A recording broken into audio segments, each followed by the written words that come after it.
ଜଣେ ଗୃହସ୍ଥର ଜୀବନ ତ୍ୟାଗ, ସେବା ଓ ଆଧ୍ୟାତ୍ମିକତାରେ ପରିପୂର୍ଣ୍ଣ ହେବା ଦରକାର।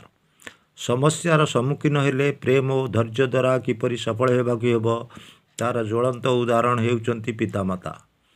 ଆଧ୍ୟାତ୍ମିକ ଜୀବନ ମଣିଷକୁ ଶାନ୍ତ, ସରଳ କରେ। କେବେ କାହା ସହ କଳହ କରିବାର ମନୋବୃତ୍ତି ରହେନା। ଯଦି କେବେ ମତଭେଦ ହୁଏ, ସେ ସମୟ କାଢ଼ି ସମସ୍ୟାର ସମାଧାନ କରେ। ଲାହିଡ଼ି ମହାଶୟ ଓ ସାଟାଲ ମହାଶୟଙ୍କର ଜୀବନକୁ ଦେଖ। ସେମାନେ ପ୍ରେମ ଓ ଆଧ୍ୟାତ୍ମିକତାକୁ ପୁଞ୍ଜି କରି ସାଧନା କରିଛନ୍ତି। ଯେଉଁମାନେ ଗୃହସ୍ଥ, ସେମାନେ ଘରେ ମଧ୍ୟ ଆଧ୍ୟାତ୍ମିକ ପରିବେଶ ସୃଷ୍ଟି କରିବା ଉଚିତ। ପିଲାମାନଙ୍କୁ ଭଲ କରି ଚରିତ୍ର ଗଠନ, ଶୃଙ୍ଖଳିତ ଜୀବନଯାପନ ପାଇଁ ପ୍ରଶିକ୍ଷଣ ଦିଅ। ଆଦର୍ଶ ପରିବାର ସମାଜକୁ ସୁସନ୍ତାନ ଯୋଗାଇଥାଏ। ଘର ବୈକୁଣ୍ଠପୁର ହେବ ସେତେବେଳେ ଯେତେବେଳେ ସମସ୍ତଙ୍କ ଭିତରେ ସ୍ନେହ, ସଦ୍ଭାବର ବାର୍ତ୍ତା ଉଦ୍ଭାସିତ ହେଉଥିବ।